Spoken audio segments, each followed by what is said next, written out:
আসসালামু আলাইকুম।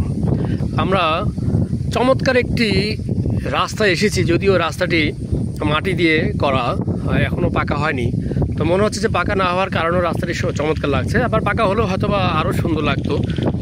এই রাস্তা চতুর্পাশে আপনারা দেখতে পাচ্ছেন, এই পাশে যত দূর চোখ যায় ধান ক্ষেত লক্ষ্য করেন। আবার যদি আমরা একটু এইভাবে মুভ করি, যত দূর চোখ যায় ধান ক্ষেত। চমৎকার একটি পরিবেশ, দুপাশে সুন্দর সুন্দর গাছ, সুন্দর একটি পরিবেশ। এই রাস্তাটির আয়তন সর্বোচ্চ আমার মনে হচ্ছে যে 4 বা 5 কিলো, 3 কিলো হতে পারে। পরিবেশ সুন্দর, আবহাওয়া সুন্দর, দেখে অনেক চমৎকার লাগছে। বেড়াবার জন্য চমৎকার সুন্দর একটি জায়গা। আপনারা আসতে পারেন ভুরুমুটকি স্কুলের পিছন দিয়ে যে রাস্তাটি গিয়েছে, আপনারা সেই রাস্তা বরাবর যদি চলে আসেন, সেই রাস্তায় আপনারা অনেক সুন্দর সুন্দর দৃশ্য, বিশেষ করে গাছ, সারি সারি গাছ।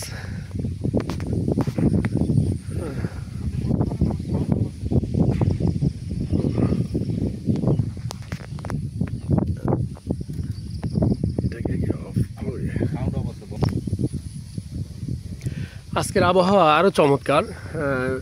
আপনারা দেখতে পাচ্ছেন যে আকাশে মেঘ, রোদ নেই।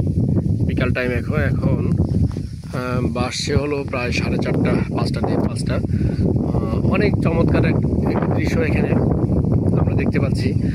আমি বেশ কিছুক্ষণ এই পাশ দিয়ে হেঁটে আসছি। আমরা দেখার চেষ্টা করছি যে রাস্তার চারপাশে ধার দিয়ে যে গাছগুলো রয়েছে, গাছগুলোতে নাম্বার দেওয়ার জন্য গাছ খোদাই করা হয়েছে।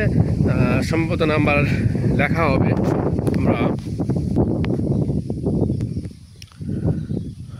আমরা ধীরে ধীরে এগোতে থাকি, দেখি কত দূর যাওয়া যায়।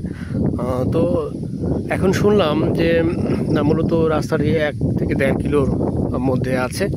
এই 1 থেকে 1.5 কিলোর মধ্যে সুন্দর দুপাশে গাছগাছালি রয়েছে।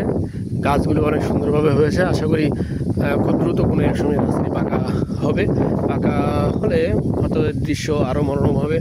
এবং বিকাল টাইমে আমাদের রিক্রিয়েশনের যে জায়গার অভাব রয়েছে, এখানে এসে আমরা সেটি আর অভাব ফিল করতে পারবো না। আমরা এখানে আসতে পারবো বাচ্চা কাচ্চা নিয়ে,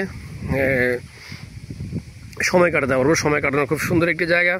আমি অনেকক্ষণ ধরেই হাঁটছি, যদিও আমার গাড়ি সামনে রয়েছে।